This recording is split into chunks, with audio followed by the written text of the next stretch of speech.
Okay, welcome back. Early June 1861, and we're picking up where we left off then.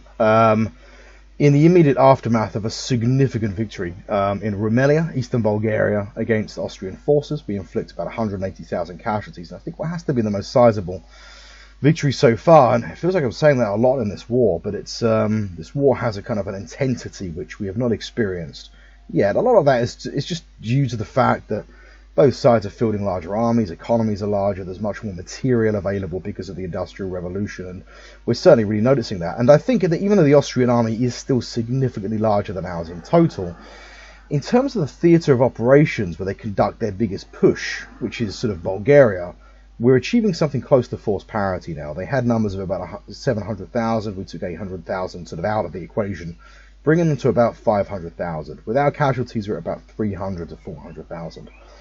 So it's a much tighter kind of game now, I think, in Bulgaria. We have to play this careful. We have to make sure that we kind of make the most out of this without kind of overextending ourselves and also not missing any kind of opportunities. Now, I think the most important thing is we keep our lines of communication open from Constantinople to Plevna to ensure we can get replacements and supplies and this kind of thing. And we can do that anyway using maritime means in the Black Sea trade box, but it's more preferable, I think, to do that kind of using our rail access. We're going to get Omar Pasha back on the defensive posture, along with hold at all costs, along with Abdul Nadir. Again, holding at all costs. And in the north, we're principally going to be looking at holding a defensive posture in the short term. We want to get replacements. We want a period of time for our forces to kind of recover their cohesion and organisation. But in Rumelia, Hussein Avni, we're going to set to an offensive posture. Offensive, attack at all costs. Now, he's in a position where he will be supported by other forces, but we absolutely want to make sure that this area is cleared. Furthermore, Austrian forces in Rumelia now look like they're relatively weak. They've been heavily attritioned, and the forces that will be coming to support them will also be relatively weak. Now, the Austrians still have substantial forces here.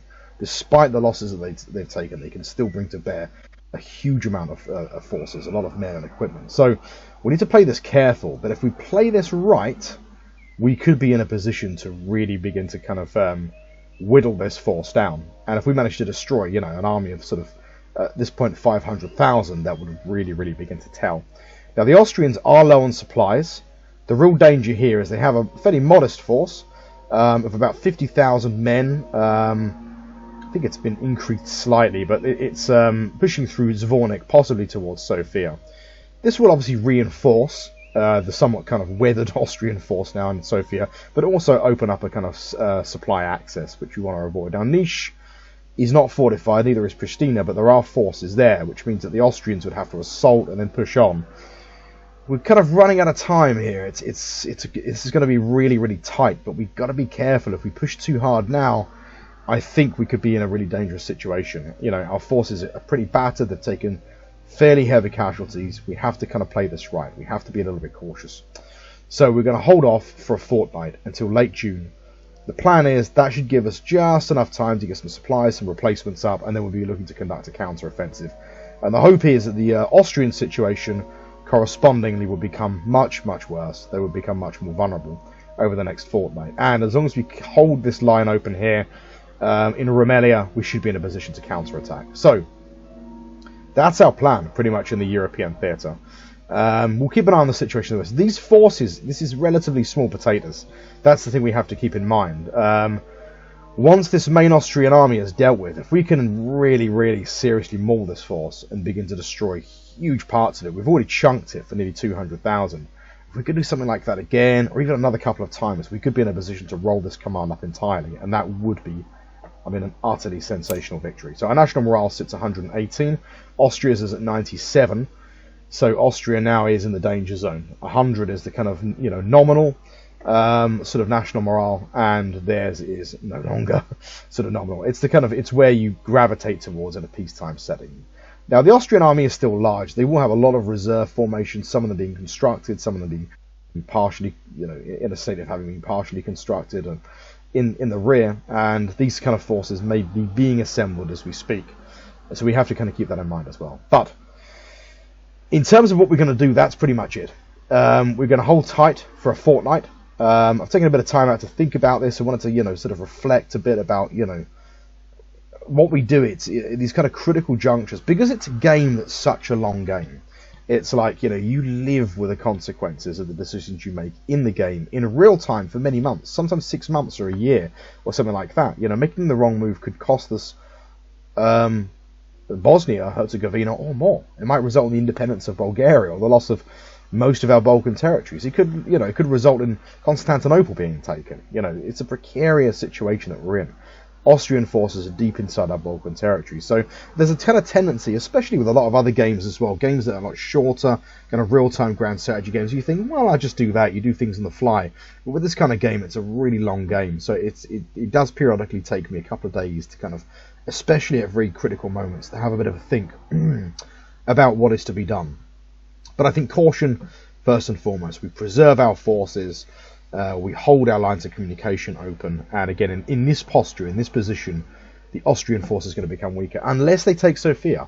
And I don't know if they're strong enough now. They may well be, but we have, we don't have insignificant forces in Sofia. That's a key thing to remember. I mean, we've got what, 25,000 plus another 25,000. That's 50,000 plus 20,000. So that's like 2, 4, 6, 8. That's nearly 100,000 men. It isn't a fortress that has been totally breached. So I don't know. But it would be interesting to, to see what, if they push an assault, even if they take it, if it's sufficiently messy and bloody, we might then be in a position to counter them and really inflict devastating losses. So we're going to sort of hold back and look to conduct an offensive in late June.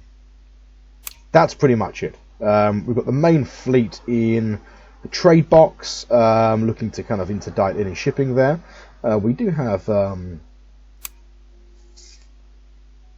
let's have a look. We've got our raiding fleet. Again, that's just those boys are just going to sit tight, I think, for the time being, in Smyrna. We've also got our Persian Gulf fleet, which we should kind of keep an eye on. Yeah, I mean, that force is in obviously pretty good shape.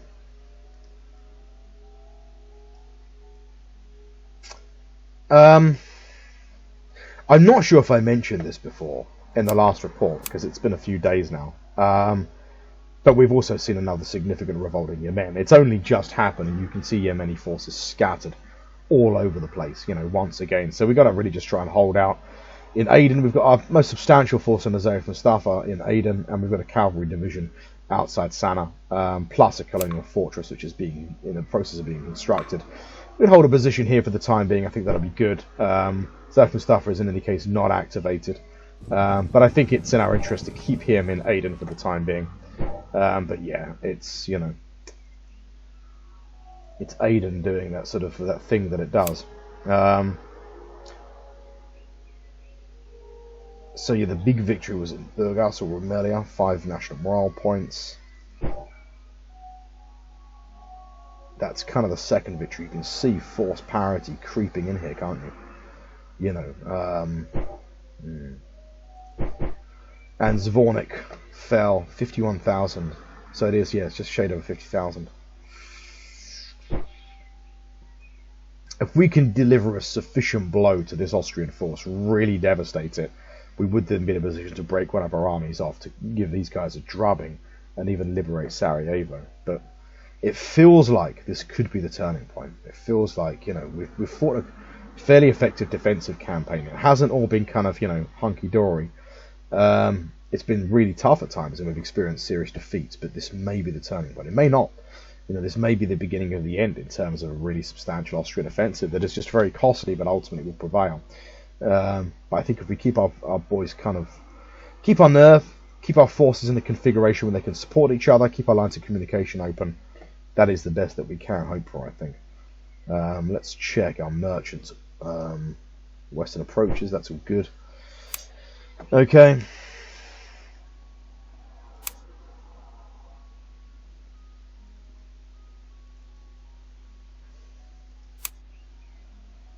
There's the wrong tab. Let's quickly check our replacements. Well, one thing that we are in a position to do is to begin the construction, I think at least, of... so we've got a reserve army corps. These are Poles. This is a militia corps. We've got a militia corps there also.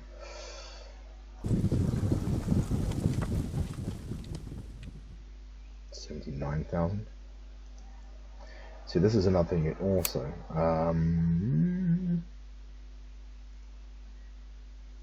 That we might be able to consider here. We have really the basis for a pretty large force. How many command points has he got? 24.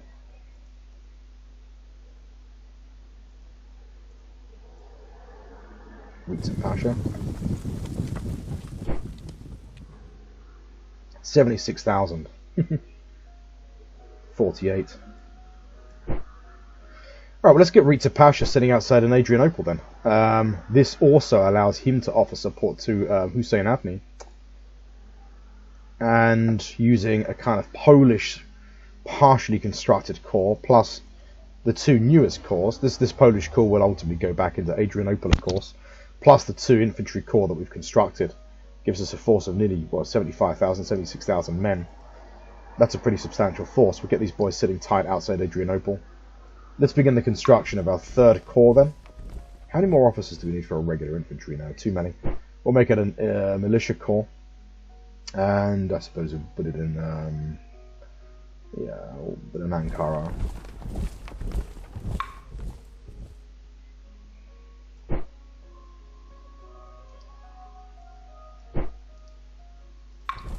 And let's look at what support attachments we can begin to kind of bring out. So 2 officers for hospital. Engineer 1 officers.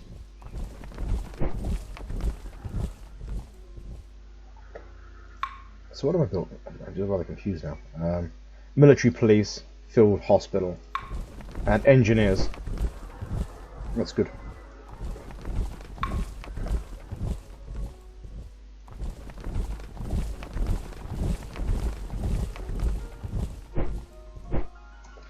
Okay, and then pretty much after that it's a cavalry division, some artillery, independent artillery support, and we've really got the basis now for a kind of a replacement 5th Army. Which I guess maybe to begin with we'll go to Rita Pasha, although I'm thinking that in Omar Pasha's command we do have a spare 3-star general, which would be, well, the newly minted Mehmed Ali Pasha, who is actually a very capable guy, so he would be an interesting prospect, I think. In fact, I might give him the Imperial Guard.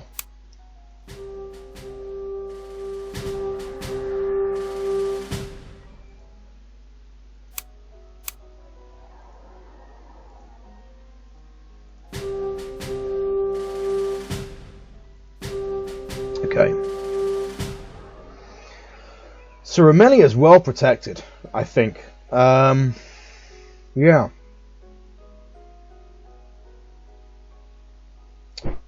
I'm thinking also we hold Abdi Pasha to an offensive posture, which means that Abdi Pasha will stay in Plevna, but he will attack anything that's passing through.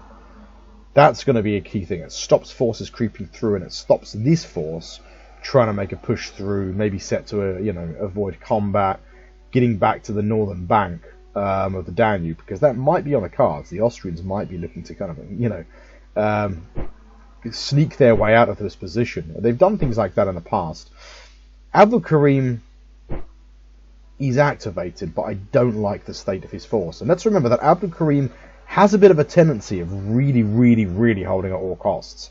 He's the man that was in command of the 5th Army. He's the stellar defensive commander, but he's there's a sort of profligacy he has of human life that it's not difficult to kind of, well, it's not easy to comprehend. But we're going to put him inside the fortress at Plevna.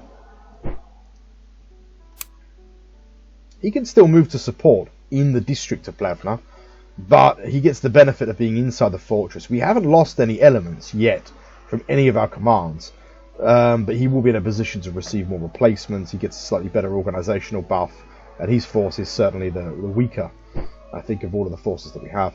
So Abdi Pasha is set to an offensive posture. We'll get Omar Pasha set to a defensive posture for the time being. Hussein Avni set to an offensive.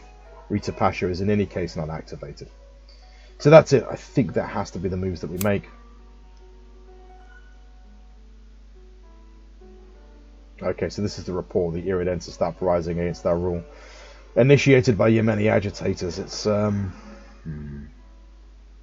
I think after this war we're going to have to look at some serious resources. I feel like I've said that with the last 2 wars, though. It's amazing that you can kind of, we can muster forces that can inflict 180,000 casualties in one of the greatest powers on earth, but cannot bring your men to heel. It's just absolutely sort of bewildering that it is a fact,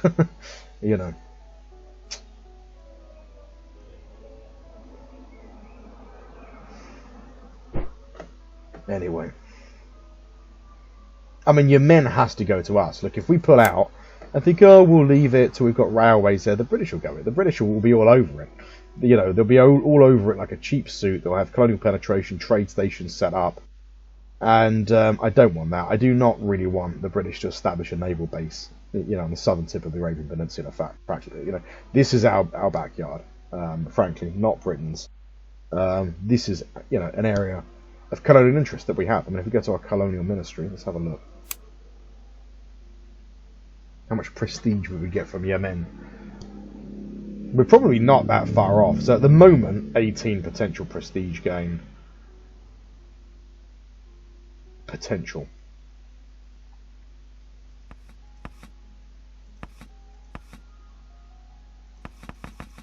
It's a priority. It is a priority.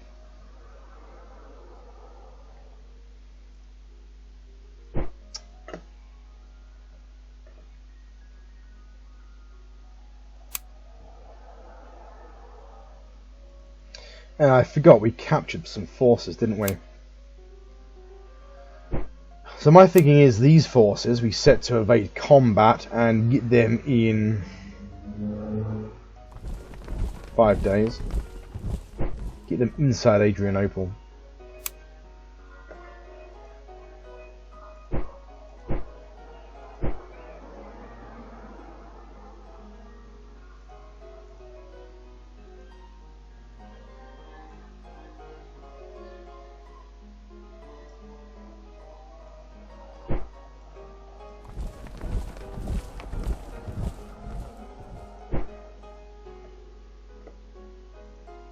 To reserve and land there.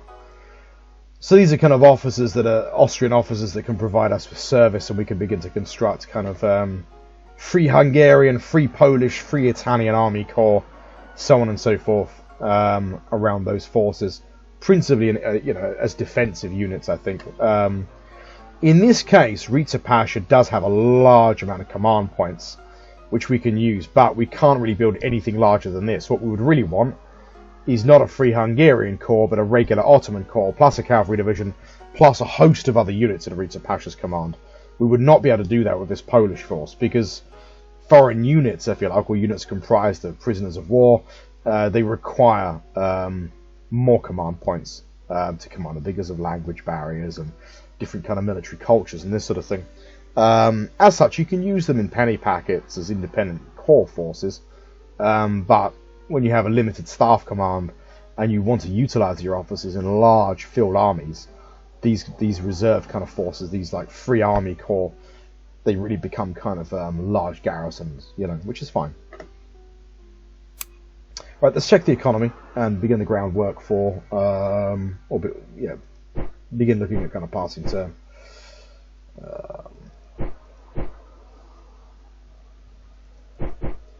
Now let's have a look at our manufacturing goods. Private capital is good as well, so I think we might be looking at a structure.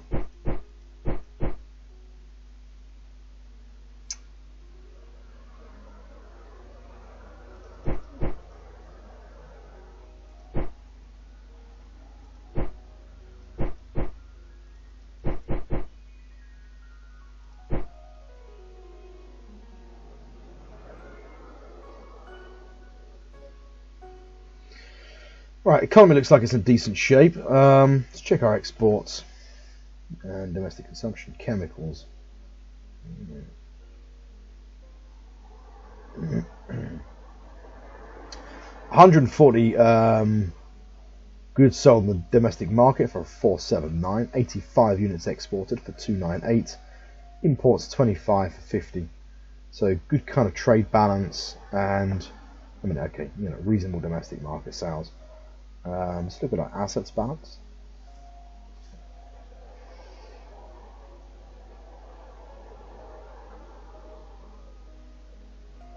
Okay, that looks pretty reasonable. Now, one thing we are going to begin to do, I think soon, is to look at an economic plan for the 1860s. We've got much more developed railroads in the Ottoman Empire than the Ottoman Empire really had by this date. And we have a much more substantial industrial base. If we look at a kind of, I suppose, a kind of peer adversary or a peer competitor like Spain, you know, you look at the number of factories Spain has in its capital, or even its biggest industrial city, Barcelona. We have a much bigger industrial base. Now, our factories will, for the most part, be less efficient than a Western European power. Perhaps not so much Spain, actually, but like France and Britain. But we have a much more developed economy than Spain, a much larger economy than Spain. So we're definitely kind of great power status economy, which is important. If you look at the size of London in terms of the number of factories, Constantinople doesn't really have. I mean, in London, it's got what? There's 12 factories in London, right?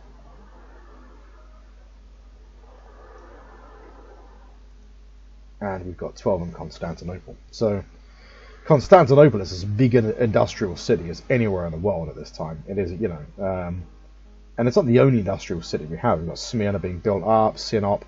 I mean, at the moment, Sinop and Ankara, you know, we've got sort of 4 factories being built simultaneously at this point in time. But when we look at our railroads, one plan I'm thinking of is to think of a bit of a junction, maybe Diyarbakir, and to develop 2 railways. One, we want to go down towards Damascus and Palestine, and another branch off to Mosul in northern Iraq, Baghdad, and ultimately Basra and Kuwait. That's something that I want to achieve in the 1860s. By 1870, we want to have a really developed rail system connecting Constantinople up with our kind of really the provinces of our empire in the Middle East. That's going to be key. In terms of factories in the short term, well, we sell a lot of textiles. We've got one textile's complete, another one being constructed. I think another textiles factory won't go amiss. I mean, we continuously sell a lot of textiles.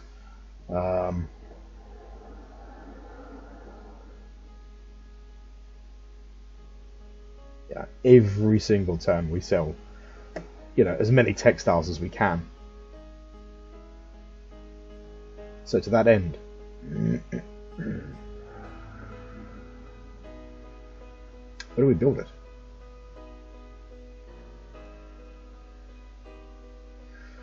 Part of me thinks Salonika.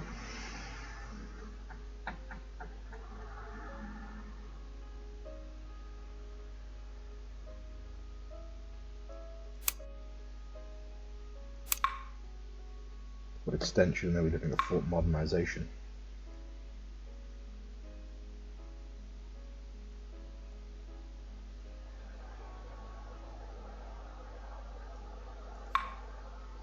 But then also Ankara. I think we'll go with Ankara or Sinop.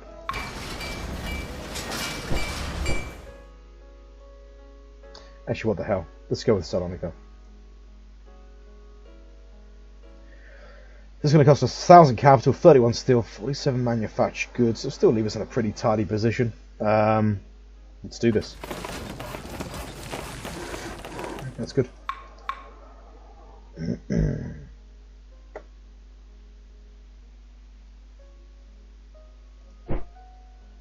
Now, I do want consistent exports of manufactured goods, so it all requires constantly keeping some, because I mean, you get really good tax returns on that. It's a decent high yield kind of item, manufactured goods. We should at least be able to consistently sell like 5 to 10 units, at least, of manufactured goods, even if it's a trickle, even if we have to reduce it to a small amount. It's a lot of it's about opening up, really, kind of, you know, getting yourself in the market, because it takes a bit of time. Once you stop selling something for a period of time, you know, sort of potential buyers just look elsewhere, and once they establish a kind of relationship with that seller, you know, you kind of fall by the wayside, really. So I want to consistently be selling manufactured goods, and we're in a position to, really. even if it's a small amount. Right, economy set. Let's check through our reports, make sure we're not missing anything else. Go to our foreign ministry. Check our relations. We've got no diplomats. Right, I think that's going to be it. So, time to pass turn. Early June, I'll put you on pause. We'll see you in late June, and yeah, see you on the other side. Right, welcome back. It's late June, and this is pretty much, I think, what we would have wanted to have happened. Which is to say that Austrian forces have not really sought battle. They've not sought to press any assault. So we still hold Sofia. They have fanned their forces out, looking to open up a continuous line into Bosnia, which might solve their supply situation. That might take a little bit of time. Or it might provide the basis for them to withdraw forces to get replacements and such. But we have an opportunity here to try and scotch this, I think. Their forces have found out they're besieging Agosta. Let's see what we've got in Agosta. So we've got Bashi Bazooks plus a kind of fortress division. We've received replacements. We've received replacements for all of our field commands. So Hussein Avni, they're all in pretty good shape. All activated save for Abdi Pasha. So I think Abdi Pasha is going to be our anchor that holds tight in Plevna. He can still offer support to both Agosta and Sofia if need be. Abdul Karim Nadir and Omar Pasha are both activated, have received replacements, and have sufficiently reorganized. Frustratingly, there still is rainfall in northern and western Bulgaria, even though we're in late June. So a bit of a wet summer, which is a bit of a shame, because a dry summer would have been perfect for really rapid movement. We can still move quite quickly, and we're in good shape. The plan is Rita Pasha, 7-day march, with his kind of ad hoc army of 75,000. Moves from Adrianople to Rumelia. Before we do that, let's just get these forces, these land bases. I set them to enter the structure, didn't I? It's irritating this happens, but anyway. There we go. So these forces will sit inside Adrianople, receive replacements and such over a period of time. They have to be constructed. So yeah, Rita Pasha moves north, 7-day march. Hussein Avni moves into Sofia, 9-day march. Omar Pasha, let's just make sure he's Omar Pasha moves north, clears Agosta, 6-day march, and that's 9 days. Plus, swings down, looks to close the gap at Nish. He will be supported in turn, 6 days, by Abdul Karim Nadir. 11 days. For the 9-day offensive, if it triggers first day, he's got the support of Abdi Pasha and Rita Pasha. Rita Pasha's 7 days. Abdi Pasha's holding tight at Plevna. And for the 11-day, if Austrian forces remain in the same positions, there's a pretty good chance this force might seek to escape. Austrian forces are precariously low on supply. This force might slip the net. It might not. They might just think, okay, we'll hold Niche. You know, they might be getting greedy. If they really want to keep their eye on the prize and push for Sofia, even with their depleted forces now spread out, now in a very precarious position, we're not seeing large Austrian reserves to the north. What have they got here? Yeah, I mean, like supply trains. It's the weakest that I've seen Austria, I think, since the war's begun. Yeah. 313. They're weaker than they've been, I think, in a long time. I think that in Bulgaria we have something close to force parity. Furthermore, our supply situation is better. Our troops have received replacements. We're good to go. You know, this could be, if this comes off, if Austrian forces hold something approximating to this position at a defensive posture, this could be utterly sensational if it comes off. You know, we could be looking at the destruction of hundreds of thousands of Austrian forces here. And a lot of these formations are at partial strength. You know, a lot of these kind of, you know, A lot of these army corps, you can see they're going to be at half strength. They're going to have regiments that are very depleted, that are just comprised of a handful of staff officers and some junior ranks beneath them. So you could be looking at, entire army corps laid waste to. This is the dangerous situation that we were in Plevna. What did we do? We looked to break contact, fall back, buy a bit of time, and that's really, if I was Austria, that's what I would be doing now. I would be looking to get all of my forces out of Sofia, probably up towards Sarajevo. Maybe try and get some kind of reserve, some sort of blocking force up towards Kronstadt or even in Wallachia. Buying a bit of time. If they get greedy, if they hold this position, if they feel that, confident enough that they can do that, then this could be really incredible. We should keep in mind this might not come off completely perfectly. Look, I mean, it depends how long the action lasts at Agosta, how bloody it is. Agosta will be supported by Kamgaz at Nish. Kamgaz could be reinforced, by up to 50,000 men, maybe more at Nish. So, if they're held for too long in Agosta, don't get round for Nish, we don't get to close the gap. That may not matter, we might get another chance at that, but we might not, The AI isn't stupid, it does know it will kind of try and pull forces out of a sticky situation. My feeling is the fact that they've kept the lion's share of their force in Sofia means that they're getting greedy. Greed is getting the better of them, and it'll be that nails them if we can make the most of this. So, we'll see what happens. That's the offensive we're going to be conducting. Omar Pasha, offensive through Agosta towards Nish, supported by Abdul Karim Nadir. They both land there in 9 days. They're obviously engaging in day 4, is it? Or day 8 in Agosta. Hussein Avni pushing into Sofia. He gets there in 9 days. Riza Pasha's anchoring, providing a kind of base of fire, if you like, with Avni Pasha.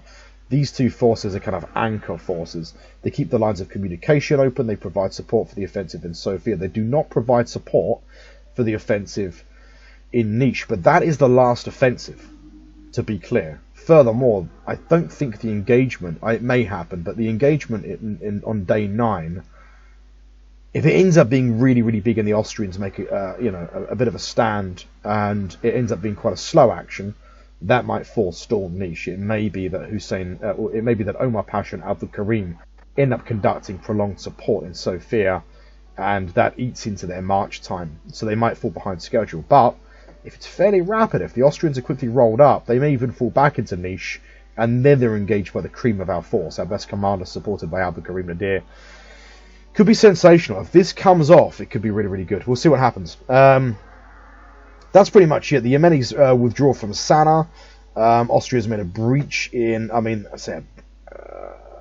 breach in Sofia. Sofia's totally breached anyway, so does that count as kind of maybe defensive forces taking hits? I don't know. The key thing to remember as well is in Sofia, we would be supported by these reserve forces, these free army corps, Italians and Hungarians, respectively. They would come out in support of the offensive in Sofia. Could be sensational if this comes off. Quite excited for this, because the Austrians, I thought they were going to try and slip the net. The idea was stop them leaving from Plevna. We couldn't do anything about this situation, and if we tried to move, we'd exhaust our forces, put ourselves in a tenuous situation, and we could have ended up turning a really favourable situation into a really dangerous one for ourselves. So we had to kind of accept that there was a chance the Austrians would try and open up a direct line here. They have done that, but not completely. We still hold the town of Nish, and we still hold Sofia. They simply hold the district areas. So, okay, that's good. Merchants have arrived just off the coast of China.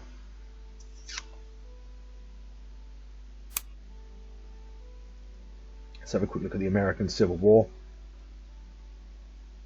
The feeling is obviously the Union, it looks like they're pressing the offensive, especially in sort of, in the east, through sort of Virginia, and, I suppose it was always a bit of a doomed situation for the Confederacy. We'll keep an eye on that, see what happens. We're not even really seeing major kind of economic ripples from this. It might take a bit of time, though. If it becomes a more prolonged war, which in real life it lasted a few years, could be interesting for us. Good around economically, so we're shifting a lot of manufactured goods, 25, so 30 something, 33, 4, 5, yeah, and we've still got 70. We do produce a lot of manufactured goods now. We've got a big industrial base, and that translates not just to good private revenue, but the tax we get on those transactions as well. Decent around economically, that. Textiles, fairly consistent. Yeah, 6 to Piedmont, so only 4 to France. We're a big textile power, you know. Domestic market sales 139 for 516, really good. 98 exports for 380, 21 imports for 42. Powerful economic round. That's really good to see. Let's set our exports, check everything.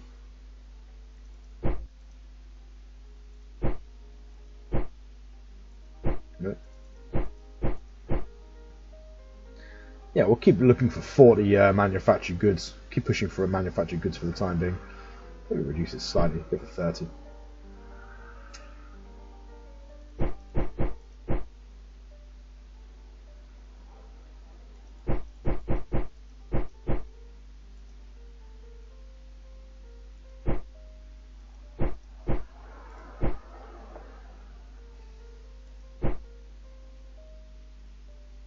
Alright, preserved foods. We are about to become a net preserved foods importer. A lot of that is based on fairly heavy duty conversion, which is to say that we've set up a lot of canned goods factories which converts preserved food. We'd have to expand our agricultural base, I think, in order to kind of change that. Let's have a look. Chesapeake, Japan, East Mexico. Let's go with Japan.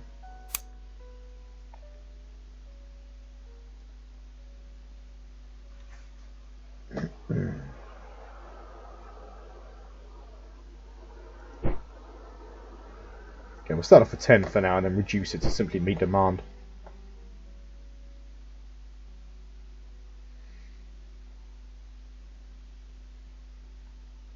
Okay, let's start importing some coal.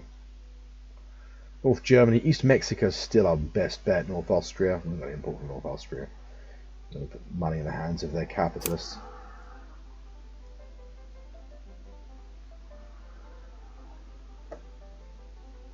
Mexico's a good bet. Okay, so one way you can always easily, when I started playing the game, you can kind of look at how you can kind of make sure you're doing the right thing. If you have a look, so we got like, you know, next turn stock is 79, current stock is 82, so we're losing 3 per turn at the moment. That's a little bit changeable, you know. We want to always make sure we've got around 90 to 120 coal to begin with, for an economy this size anyway. So we'll start off importing 10, means the next turn we'll have 89. Once we get to around 100, we'll just keep it consistently at maybe 3 or 4 or 5 or something like that. In fact, I might even just do that now. Just keep it around 5 per turn. That way we've got a consistent, steady flow of coal. We are still a net coal importer, but it's a small amount. Relatively small amount. And bear in mind, we've got a fairly substantial industrial base now. We are tapping our coal resources as best we can, really. The key thing is the rail line that's going to open up in Pristina, probably, in Petric. Next rail line will have to go from Niš to Pristina. I think once this area is secured a little bit. And that will raise coal production to the point that we'll be self-sufficient again. In fact, we'll have a slight surplus. So 5 per turn, 5 next turn should give us 84 next turn. A gradual kind of increase. Steel is good. Iron, we're importing 10 units per turn. Waiting for iron mines, of course, to open up in the east of the country around Kars. Timber, slight decrease, so yeah, increased demand for timber.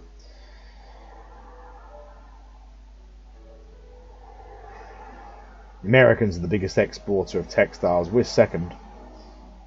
You know, that's really good to see. I mean, and we consistently export textiles every single turn. One of the reasons textiles are so good for us is because we consistently offer it. It's always available, you know. So, like powers that are looking to import, or capitalists in great powers that are looking to import textiles, you know, we're a natural place to go to. Tobacco, yeah, 11 units. Chesapeake 28, you know. So we're the second biggest tobacco exporter, which is excellent. We produce more tobacco than the West Indies now. Can you believe that? Or at least in terms of exports, anyway. In 1850, we didn't produce any tobacco. Yep, so fine, good run economically. Exports are set. Let's have a quick look through our other reports.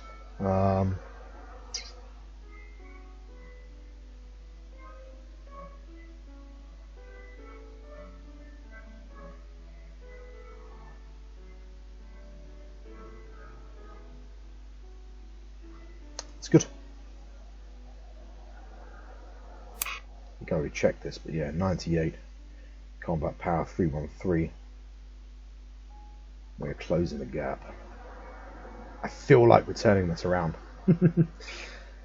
The question then is, we've got political capital to trade. National morale is at 117 on the basis of some successful battles, taking a few victory locations. You know, we could make this a long war. The question then is, what do we do? If we feel like we're getting the upper hand, do we just go out, bow out with a white peace? You know, given that it was a pretty touch and go conflict, but then we might face the same conflict in 5 years' time. Do we press home the advantage? Obviously, we liberate Bosnia. Do we start, you know, I mean, you've got to bear in mind that, like, if we want to dismember the Austrian Empire, which is something, you know, an idea that was floated kind of in the last war with Austria, we could do it. It would require us to occupy Vienna, Budapest, a whole lot of victory locations for a long period of time. The longer you hold these locations, the kind of steeper, if you like, the demands that you can impose upon them. But it requires a long time. In order to really dismember the Austrian Empire and force regions to sort of secede, it would require a prolonged, very prolonged period of time for us to basically control the region and impose our will.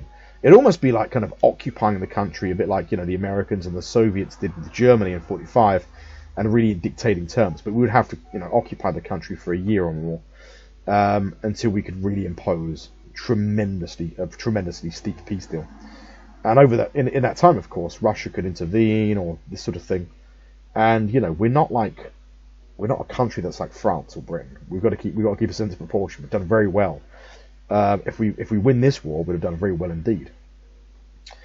Do we? The problem with kind of, you know, a peace deal like the last one, where we push for reparations, is, you know, if Austria goes to war with us again in 2 years, those reparations aren't paid. We end up only making a small amount of money, and yeah, so we have to think about that. We have to think, okay, what do we do? I mean, this time round,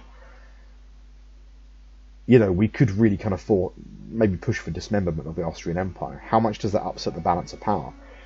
If we force Hungary and Croatia and a few powers to become independent, maybe just Hungary, Croatia, then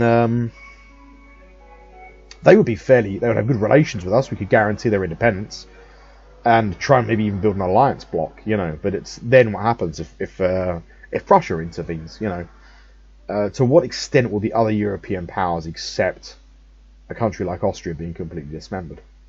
So food for thought. That's it anyway. We are in late June.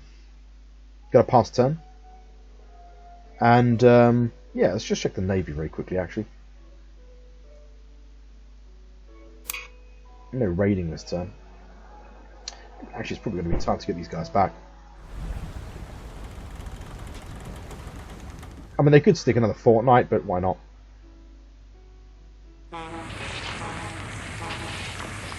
Constantinople. Let's check the replacements.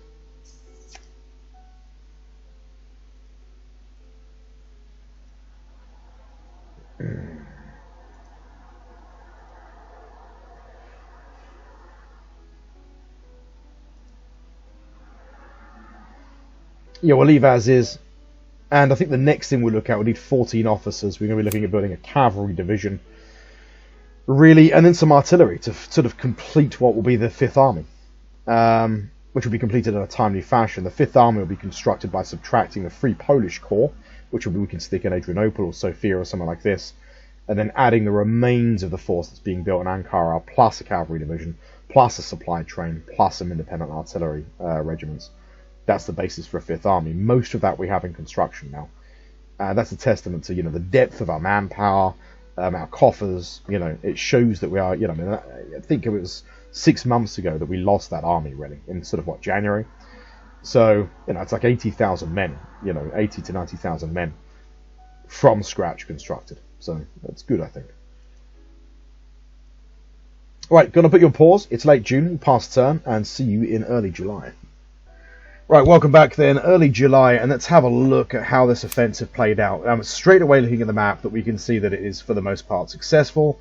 Bulgaria is now completely liberated, really, for the most part liberated. The siege at Sofia has been lifted. And we've got really nice rail access going all the way from Adrianople up to Niš. There are remnants of Austrian forces in Niš. It does look like, for the most part, Austrian forces slipped the net. It looks like they were set to disengage, fall back, evade combat, and yeah, they knew that the kind of game was up, and they slipped through the gap at Niš. And we see a lot of damaged, partially kind of constructed units in Niš. Many of them inside the fortress. We've got good intelligence in Niš because we've got a high degree of loyalty in this region. And we can see the character of their forces inside the fortress. First of all, very low on supply. Field hospital unit, 2 independent artillery regiments. It looks like a couple of small brigades, mixed brigade forces. 2 army corps, one of them a regular Austrian army corps. Looks like in the process of receiving replacements, and an Italian corps. And that's really one of the forces that we can see, and the only one that we can see. But we can see the readout from other forces. The intelligence suggests that these are very damaged. If these forces all receive replacements, it could take time for that to happen. Many of them will need to have, elements reconstructed from scratch. But it depends what the supplies are like in Zvornik and Sarajevo. We, of course, did build a fairly large depot in Sarajevo, which is now working against us. But yeah, the question is, what do we do from here? Omar Pasha and Abdul Karim Nadir have just come a long march. Well, let's have a look at the battles, shall we, before we kind of go ahead and sort of start having a think about what to do next turn. So, first engagement then is, incidentally, an Austrian attempt to assault Sofia on day 2, which is really, really welcome, of course, because that really weakens Austrian forces in Sofia district. Then that's a set 278,000 men. We destroy 3 elements. We only inflict 25,000 casualties. We take 21,000 casualties, take 4,800 prisoners. We get a national morale point for that defense. That defense is successful. And it's against a very worn, very tired Austrian force, which is very low on supplies and in dire need of replacements. So that's successful. First engagement from our offensive then is in Agosta.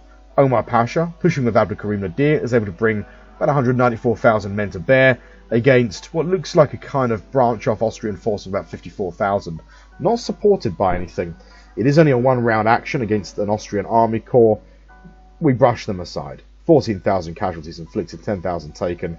Fairly comfortable victory for that. There, no national morale point gained because it's no significant engagement, really. Presumably that force falls back towards Niš. The next engagement then is in Sofia district. Now this is attacking the Austrian army, which has just failed to assault Sofia. Likelihood is the failure to assault that switches on Ostrich's forces to break contact, and he simply falls back. He only takes 6,000 casualties and inflicts 3,000. It's a pretty small action, but at this point the Austrians are falling back. It's kind of a shame that this happens on day 10, because the next day is the battle for Niš. This kind of gives him at least a day's head start in falling back to Niš. And maybe if he gets there in time, well, we sort of know he does, he's able to kind of slip the net. But yeah, a successful action. And then, of course, the Battle of Niš, we get a national morale point from that. Really goes up against the rear guard of the Austrian forces that are falling back. On this occasion, we destroy 5, 6, 7, 8 elements. 25,000 casualties inflicted. 12,000 prisoners taken, and we lose 8,600 men in heavy rain. It's a real shame that it's such a wet summer. Like, if this had been a nice summer, a dry summer, this is the war season, first of all, this action would have been a lot faster. These guys could have moved a lot quicker. We could have pinched Niš off much before Sofia kind of kicked off, and it would have just been all round better. And also, we would have sustained less organizational cohesion loss in transit. It's a real shame. It was like, the weather kind of went against us here. And it's still raining even now in early July. Just a very wet summer. That happens, not all seasons are the same. It means that the spearhead, which is Omar Pasha, Abdul Karim Nadir, are a little worse for wear, especially Abdul Karim Nadir. And from here, we're looking at a quagmire marching to Zvornik 11 days against, admittedly, very, very worn and damaged Austrian forces, but not all of them. The ones that we can see under the command of Clam Gallas, it looks like he's Austrian Czech. Let's get some information on him. Overcautious, aristocratic cavalryman. Not a great defensive commander, but we can see that at least some of their forces are kind of reconstructed. But if we can secure the ground around Zvornik, I mean, there's no fast way of getting in there. The fastest march is 11 days. And when Omar Pasha gets there, he's already got a force that's, you know, suffered cohesion and organisational loss. An 11-day march in torrential rain, you know, you've got to think, well, you know, is it worth it? That gives the Austrians 11 days to get their act together in Zvornik, or indeed they might fall back to Sarajevo. You know, it looks like for the most part they've salvaged their force, which is a real shame, and a lot of that is due to weather, frankly. It's a good plan. If we tried to put it off a fortnight earlier, I don't think it would have come off. We could have even suffered a really significant defeat. That said, looking at the state of the Austrian forces, they kind of look weaker than I even imagined, so maybe we could have done it, but I don't know. Bit of a quandary. I mean, Hussein Avni's force isn't in bad shape. I mean, it ends up sitting in kind of Sofia for a few days. It would take him 14 days to get to Zvornik. Avni Pasha, 23 days, so it's not on the cards really, is it? We could move both of these, 13 and 11. I mean, if we get Hussein Avni here, 5, it's only 5 days. March. Then he ends up supporting... Do we do it?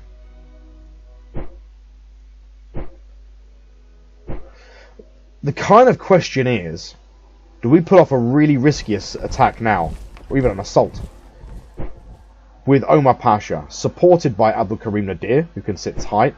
You know, in 11 days' time, his force is going to be in better shape to provide support for Omar Pasha, plus Hussein Avni is going to be in niche, who can provide support.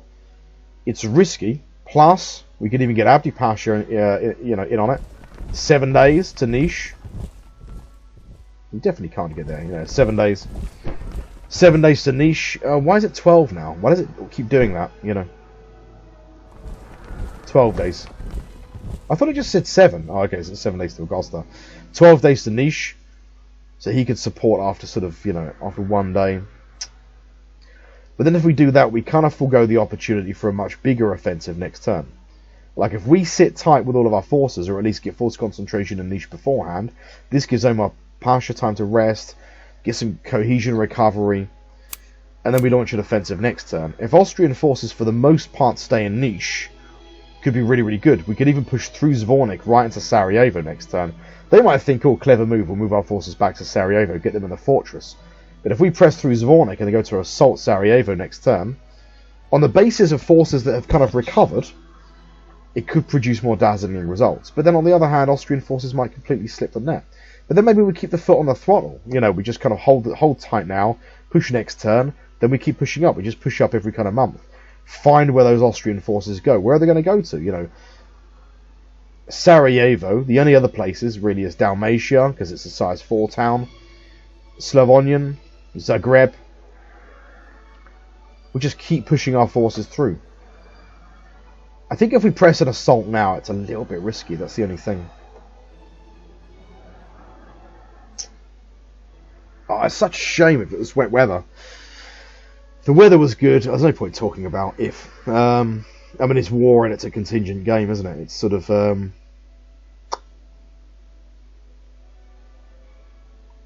if we could nail these forces now, trap them inside niche, or Zvornik rather, it would be really, really good. But it is risky, because some of these forces, you know, you've got to bear in mind, there's about 400,000 Austrian forces there. And okay, some of them are in bad shape, but some of them aren't. Some of them might have been sitting there for quite a long time, you know. We could already see inside the fortress. Some of them probably have been. Some of them, you know, are absolutely in a position to fight. I mean, that is 64,000 men right there. They can draw supplies from Sarajevo, and in 11 days they will have. These, you know, supply trucks will be full. They've got supply access to the depot in Zvornik. I think it's too risky. I don't want to suffer a really horrible defeat now. End up losing a commander or something like that. So anyway, we're going to just err on the side of caution, which I don't really want to do, but we sort of have to. Alright, so let's get Abdi Pasha over then.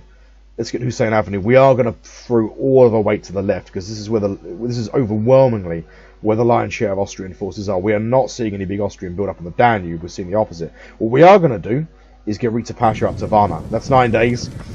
His force we're going to look to just really conduct kind of like very pondering prolonged sieges. Maybe even break his force up, conduct a siege at Constanta. You know, we do not see large Austrian forces here. I think if they had forces to spare, they'd already be here, honestly. So yeah, we've got rail access to Plevna, so we can bring up the forces that are being constructed, if you like, the remains of the Fifth Army, gradually up from Ankara into Plevna to join his force. But he's got infantry. Let's move him up to eventually Constanta. It's 9 days there, 24 to Constanta. So yeah, 9 days to Varna, and he's going to begin securing the southern bank.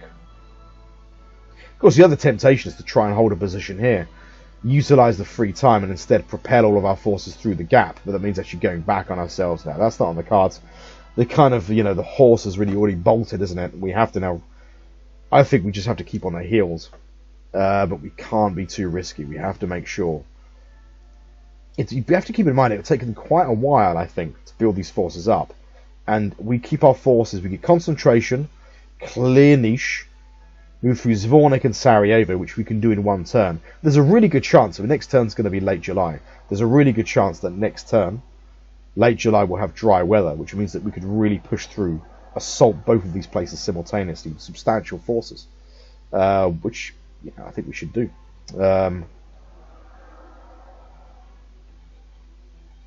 I feel like we've got the initiative. I feel like the war is kind of within our grasp.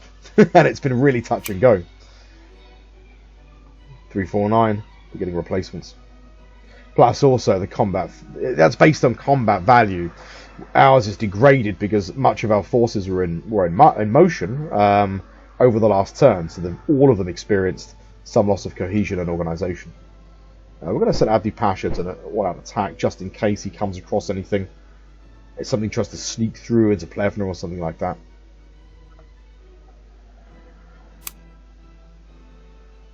Okay, so that's the actions anyway. The last battle is, yeah, in Niche. I mean, it's still not a bad turn. We take 12,000 prisoners, inflict, you know, we still inflict heavy casualties. But it's not the sensational wholesale destruction of Austrian forces that could have really been a game changer.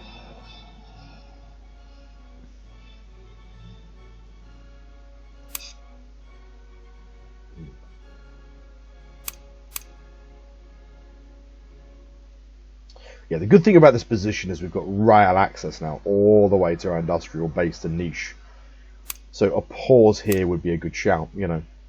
And then Zvornik and Sarajevo are both locations of big depots. Once we get Sarajevo, we get Kataro, we can clear Dalmatia, we can get Zagreb, you know. These damaged Austrian forces fan out, trying to kind of get replacements. We might end up sort of knocking them off in detail. It could be exciting, this. We've got to play it right, though. Okay, let's have a look at the economy.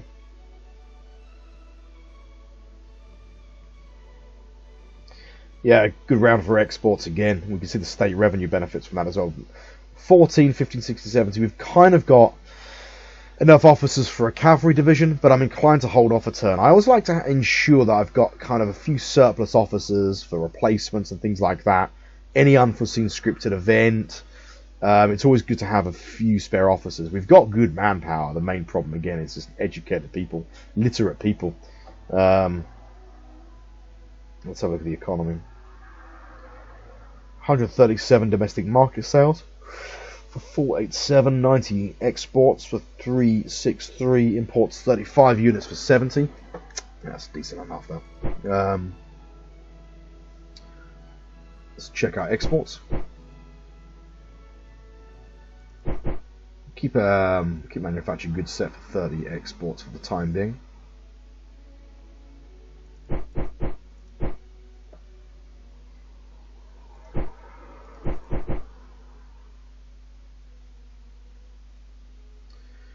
$19 preserved foods. Are we struggling to import preserved foods? Let's just check. Bought 5 timber, 5 iron. 10 preserved foods from Japan. Okay, we are getting preserved foods.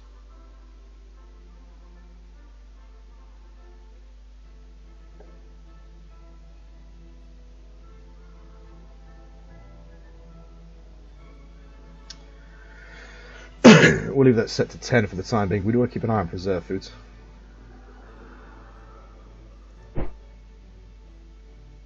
Right, exports are set. Assets balance looks decent.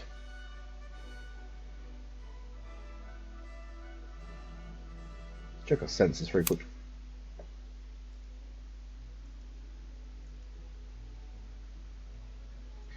Now you can see demand in our economy is beginning to ramp up, which is good.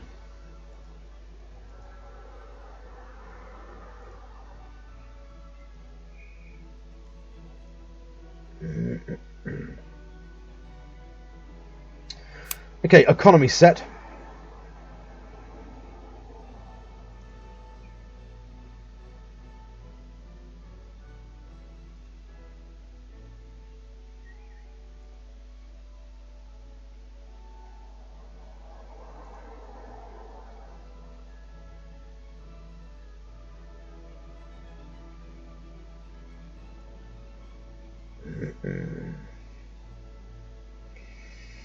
Right.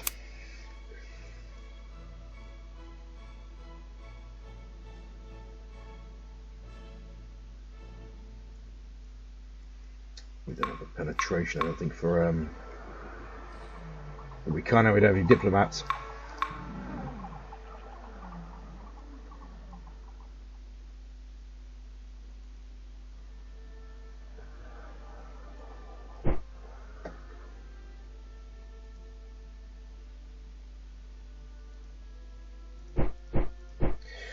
Well, Zarif Mustafa Pasha is activated.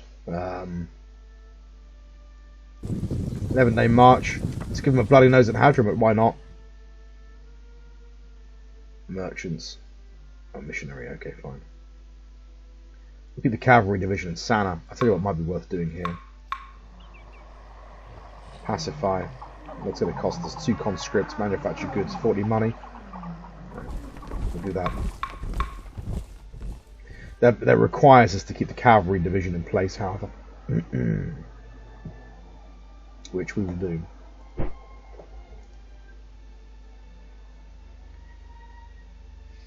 So we're at 8,564 prestige. Austria's at 6,400. Prussia's 6,000. Russia is 12. We're 5th. So who's 4th? Russia used to be 4th. 8,000 United States of America. Russia surpassed the USA. So Russia's the 3rd power. So the order of power is Britain, France, Russia, the USA, and then us. So yeah, that's good.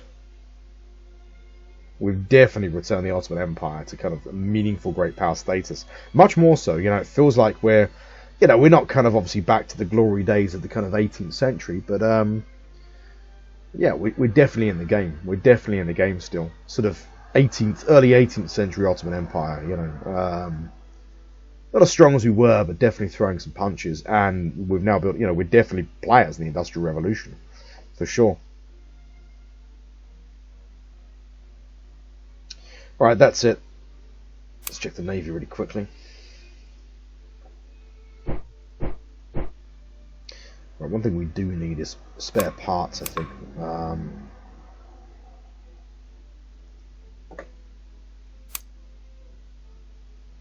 36 plus an officer, 2 conscripts, steel, manufactured goods.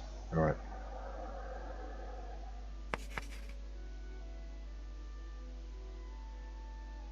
Yeah, that's fine.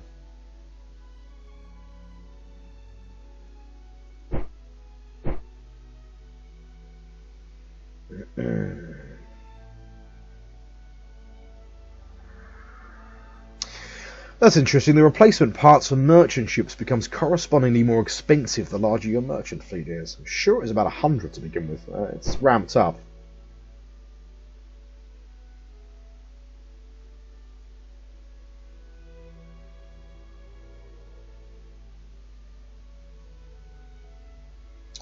Well, replacement parts looks kind of good for the army.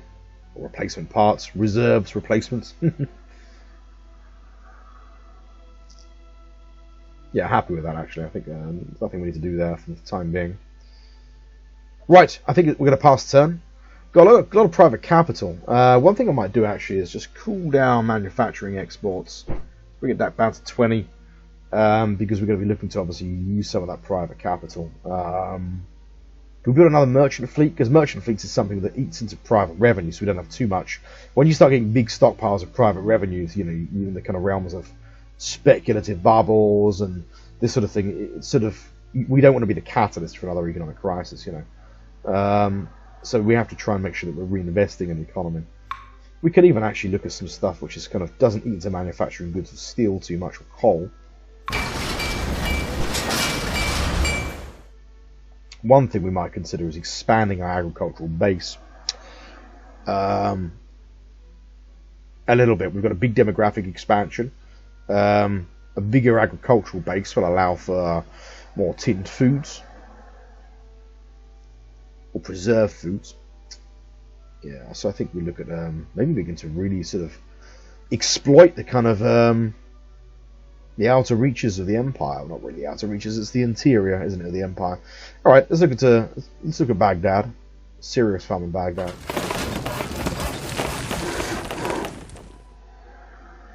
And also one in Aleppo.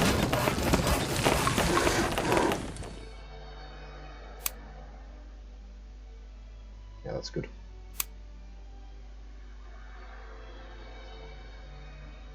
Kind of what we did in 1850 in the Balkan Peninsula and the western part of Anatolia. I think we can now start looking to do in the Middle East. Build a big agricultural base, you know, and then begin to focus on kind of industrial development in certain locations. Damascus is, I think, a fairly logical place. Maybe Damascus, Beirut.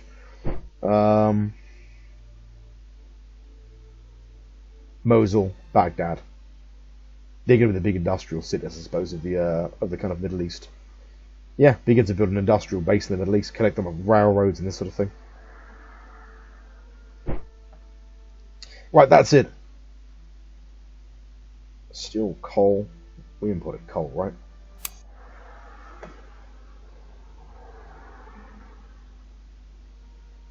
Yeah, from Mexico, right? I think this time around we're going to push for 10 units of coal from Mexico.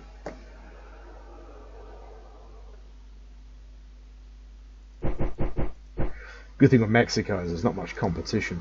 We did well to get a kind of trade presence there. So look at the American Civil War. Yeah, it looks like the Confederacy is gradually being kind of hacked to pieces. Shame, a long war there could have been interesting for the global economy in terms of opportunities that it presented us. Right, that's it. So we've got Avdi Pasha moving to Nish. Abdul Karim and Omar Pasha sitting tight. Might it even kind of benefit us to get Abdul Karim inside Nish to accelerate the recovery of his forces? I think it might. In any case, Hussein Avdi is going to be there in 5 days.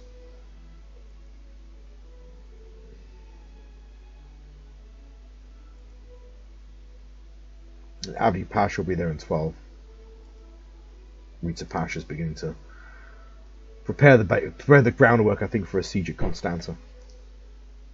Right, that's it. I'm going to put you on pause and pass turn. And so let me very quickly check.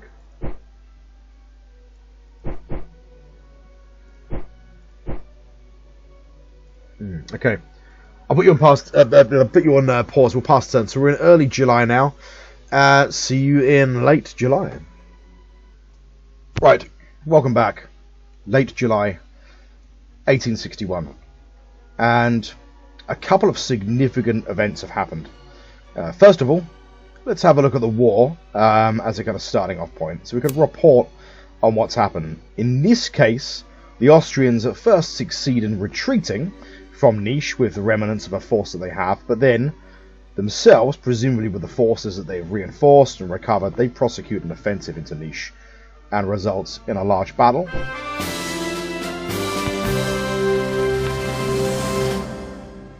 And it's a sensational victory. Omar Pasha, as the senior commander, takes the command. Force parity almost. We have 176,000. They've got 145,000 men. their forces under Joseph Giuli, or Giali, I'm not too sure how to pronounce his name, but it's a sensational victory. We inflict 140,000 casualties, we take 62,000 casualties, we take 22,000 prisoners, and destroy 7, 8, 9, 10, 11, 12, 13, 14 elements. So it's a big, big victory. And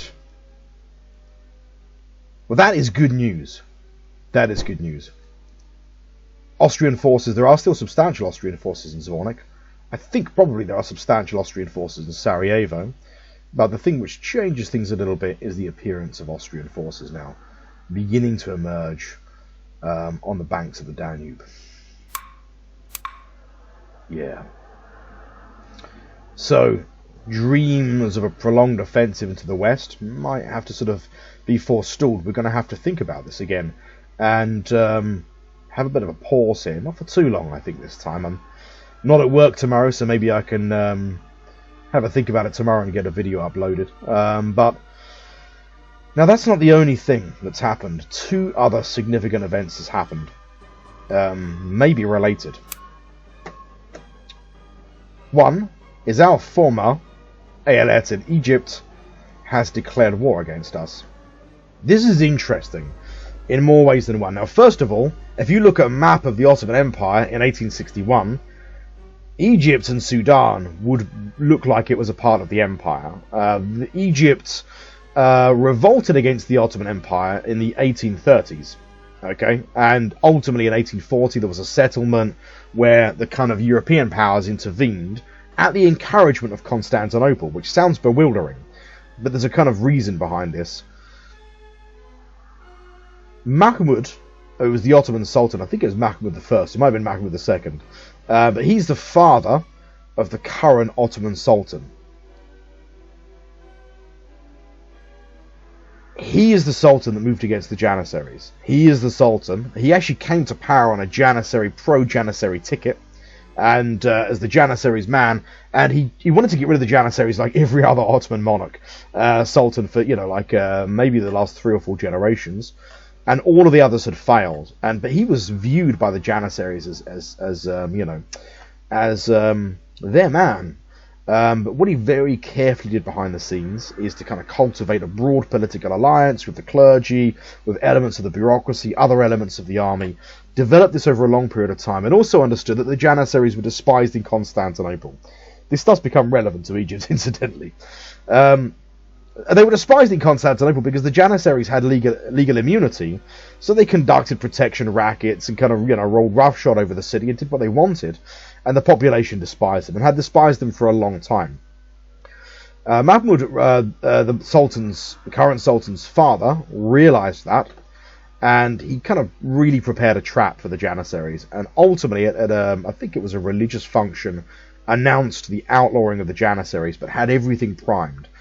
Unleashed the population of Constantinople on the Janissaries with the support of other elements of the army and the navy, the bureaucracy, the clergy sort of supported him. Bear in mind that the Ottoman Sultans were Khalifa from the reign of Selim I. They were head of the Sunni Islamic world, recognized all over the world as such, and so their word had a lot of significance. Islam doesn't have the same kind of clergy as, for example, Catholicism, but it does have a sort of a clergy. But anyway, this was very successful. It resulted in the destruction of the Janissaries. The Janissaries were not the only obstruction to creating a modern Ottoman army. There were other obstructions with kind of local governors and beys and this sort of thing, and these had to be dealt with as well. It meant that the process of constructing a modern Ottoman army was very, very difficult. It was much longer than what might have been expected, and there was a war against Russia in the 1820s, which resulted in that embryonic army being largely destroyed. The one area where the Ottomans very successfully modernized their army was in Egypt. The reason being is the local governor in Egypt, Muhammad Ali, the kind of viceroy if you like, had a degree of autonomy. He was a very effective governor, a very capable leader, but he just didn't have the same kind of obstructions. The Janissaries were not especially strong in Cairo. Egypt is a little bit far removed from the centre of power, and the local governors and administrators in Egypt that didn't like it were just bumped off very quickly by Muhammad Ali. It meant that the establishment of the Nazim al-Jadid, the modern field army, really took hold in Egypt. this kind of outlying area, colonial province of the empire, much quicker and much more effectively than it did in Constantinople. It meant that when Egypt went into revolt in the 1830s, it was extremely successful. In the 1830s, the Ottoman army, again, it was still trying to deal with all the various obstructions. There was maybe a bit of, with scant resources as well. The Nazim-el-Jadid hadn't been properly founded. And Egypt wasn't just looking for independence. The Egyptian governor, the Viceroy Muhammad Ali, invaded the Middle East. He did extremely well, even in Anatolia. And there was the prospect that he might look to supplant the Osmanli hold on the throne and install himself as the Sultan, ending the Ottoman Empire. Now, Mahmud was a clever political operator. We know that, of course, from how he dealt with the Janissaries. And he put it around European courts that, in the last analysis, the Osmanli house are a known quantity. Of course, we will push our advantages as and when we can, like any European monarch, but we're a known quantity. Muhammad Ali has the air of a radical about him. He's not a known quantity. He's an irrational character. It's been suggested that simultaneously the Ottomans were fanning the flames of the more hardline radical elements in Cairo. So when the European powers intervened to say, well, look, let's come to some kind of deal, they certainly didn't want the Ottoman house supplanted, because Muhammad Ali, the Mamluks in Egypt, and the Mamluks were the kind of governors, if you like. They were the age-old rulers of Egypt and had become a kind of ruling caste that ruled in the name of the Ottoman house. They were not really a known quantity. The European rulers didn't like the idea of an aggressive, ultra-aggressive kind of ruling house supplanting the Ottomans. And Mahmud was someone that they could do business with. The British and the French were rather impressed by his reforms and this kind of thing, and his desire to modernise, which British and French financiers sort of looked at that and thought there could be really great opportunities for profit. They were worried, of course, the British about Russian encroachments and so on and so forth. The Russians also took an interest because they wanted an Ottoman Empire that they felt was manageable. They could do deals with the Ottomans. They had acquired territory. Again, they didn't want a really aggressive, belligerent, new ruling house in Constantinople. So the European powers intervened, and with a hardliner stoked in Cairo, Muhammad Ali, the viceroy, now de facto independent ruler in Egypt, pretty much told the Europeans to do one, which went down like a lead balloon in the 1830s. Anyway, this resulted in the European intervention and the Europeans calling the shots, which is exactly what the Ottomans wanted, because they did not have the muscle to deal with this problem in Egypt. It meant a reduction in the size of the Egyptian army, but there were some concessions to the Mamluks. They basically said, look, the Mamluks can continue ruling locally in Egypt, but Egypt is a part of the Ottoman Empire, which the Mamluks had to accept, and they had to essentially disarm, and they had to also give the Ottoman Navy back. One of the features of the revolt in the 1830s is that the Egyptians were very cleverly able to get the Ottoman Navy to mostly defect to their side through some kind of political intrigue and manoeuvring. But Egypt carried on ruling from that time onwards as a de facto independent entity. So even though you look at a map, in 1860, not this map, of course, because this reflects political reality, Egypt is a bit like, as I mentioned, kind of Ireland in the interwar period for Britain. Ireland nominally is not a republic at this time, it's sort of a dominion, but in reality it is de facto independent, and everyone recognises that. That's sort of what Egypt is like. The fact that Egypt has declared war on us isn't something that historically happened in the 1860s, and will be interesting. Egypt does have large territorial claims on the Hejaz and this sort of thing. Egypt has a very small army now. It's not a threat to us it was in the 1830s for two reasons. One, by the time we take over stewardship of the Ottoman Empire in 1850, the Nazim-el-Jadid is founded, and under our stewardship it is blooded and significantly expanded, and is now it's delivering huge victories against the Austrian Empire. So it is a superlative weapon. It is a very effective force comprised of experienced, seasoned officers and commanders. And some of the best, so I would suggest some of the best, because of Omar Pasha and so on, some of the best military leaders at the time of this age. So we have a very effective force. We don't have very much near the Egyptian border. We wouldn't need very much, I don't think, to sort of challenge the Egyptians, but this could be interesting. Egypt is at war with us now. This will require us to peel off some small forces to possibly deal with this. We should see this as a bit like a colonial revolt. I don't think they're going to be fielding, well, we'll see, but I don't think they're going to be fielding really large forces. I think they're going to be fielding brigade-sized forces, possibly in sort of, well, Cyrenaica, I suppose, in Libya, you know, in Sinai, and we'll see what happens. But Egypt is at war with us. Now, this may be related to something else, and it's pretty significant and heavy news. And I'll scroll down to it, if I can find it.